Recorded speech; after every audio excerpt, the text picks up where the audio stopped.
Hello and welcome to this episode of Standard Deviation, my column and video series. Today I'm going to be talking to you about how the Modi government and India's private sector are caught in a bad marriage, complete with a euphoric honeymoon phase, subsequent mutual disappointment, bargaining and compromise, accusations of cheating, recent public criticism, and a seeming breakdown of communication. Divorce, of course, is not an option. So the question is, how will the two seek to save the relationship? Or will it continue in this state of marital discord to the detriment of India? The marriage began when PM Modi came to power in 2014. In the run up to the 2014 general elections, the private sector was behaving like an ecstatic bride or groom to be. Narendra Modi, the prospective spouse in this analogy, could do no wrong and was seen as the one who would provide the private sector a good and prosperous life in India. The private sector's previous relationship with the UPA had ended on a sour note, after all. The UPA's focus on welfare measures rather than pro business reforms and the perception of corruption had begun to bother India Inc.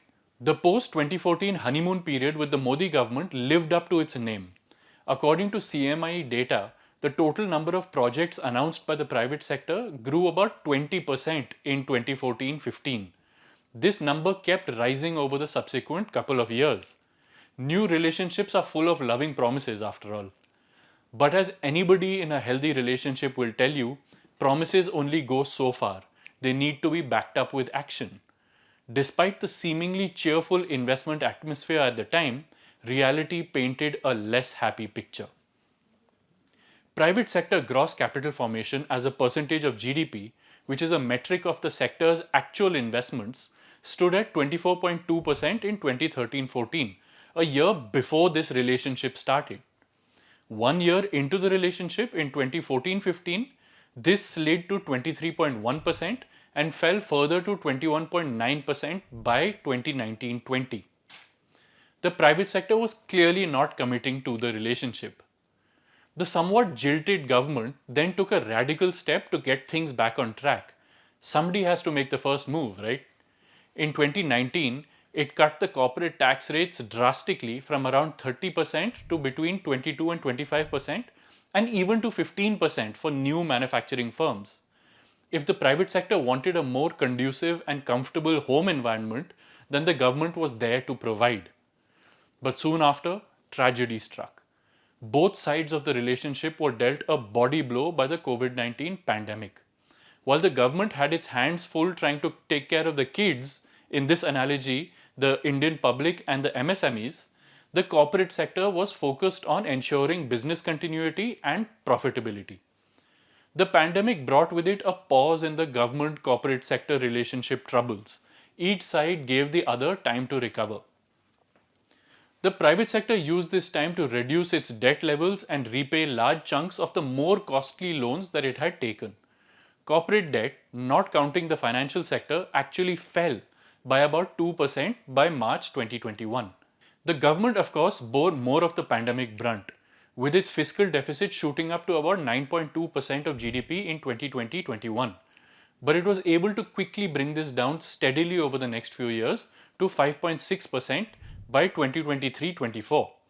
During this time, as things got back on track, attention could again come back to adding a spark to the government private sector marriage. In 2020, the government had announced about 13 production linked incentive schemes to encourage the private sector to invest in the economy. While some of these, such as the ones for electronics manufacturing, have taken off, the remaining ones haven't seen adequate levels of activity yet. Simultaneously, the government also began to significantly increase its own investments in the economy through a huge capex push every year in an attempt to encourage the private sector to take a cue and do the same. Yet, while the government was once again trying to build a nice home, the private sector still didn't seem too enthused. Even though private sector gross capital formation as a share of GDP began to again grow post-pandemic after years of near consistent decline, the government still doesn't seem too happy. The problem, it says, as explained in the recent economic survey, is that the private sector wasn't investing in areas that created growth, such as new machinery and equipment.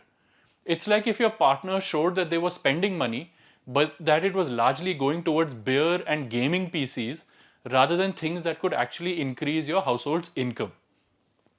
As it often happens when frustration with your partner grows, you tend to lash out.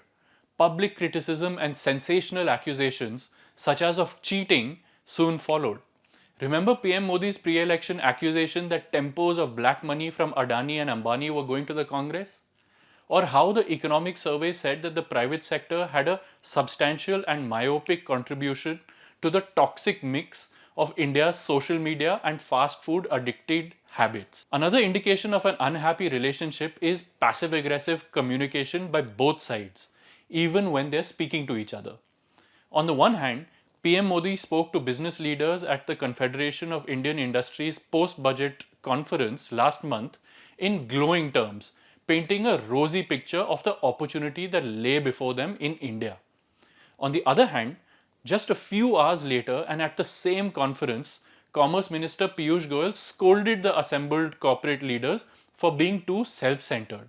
He even lamented that tali do haath se bajti hai, pointing out that the private sector needed to cooperate with the government.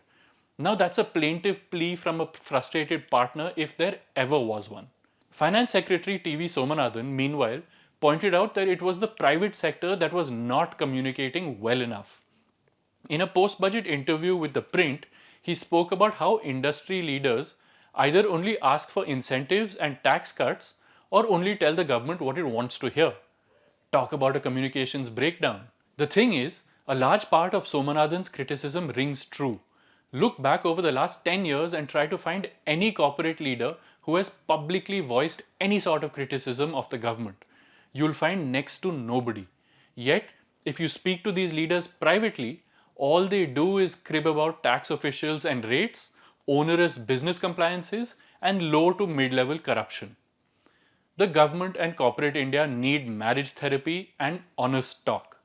India's corporate sector needs to toughen up and be brave with its criticism. The government, for its part, needs to listen and not lash out. The fact is that a big reason for corporate India's silence is fear. Open communication is key, and the winner will be their marriage, which in this case is represented by the Indian economy. On that note, that's all from me. Thank you for watching.